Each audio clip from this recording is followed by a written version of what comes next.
اسماعيل ديانو هذا واي انت waxaa caboyaa baraf oo qaboobe waxaana la socdaa Ismaaciil Xaaji Cabdalla Ismaaciilo fuyiisha beeraymaysid wiji noocaas ayaa ku raadin hastow adaa ka dambeeyna aniga saan naqdo oo magaalkii ku xaqayga ka soo bax weer ahaan wareegtooye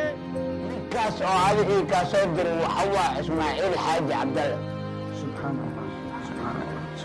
وربنا ولك الحمد وإسماعيل حاج عبد الله منكم ملائكة حاول يدري هاي شلي فيا كلنس انت ليكي ايلك بوك ليكلي لكن على هذا القرآن waxaa ku gaarto oo ku dhaartay ilka original inay iglis bada aan oo ku qabeysanahay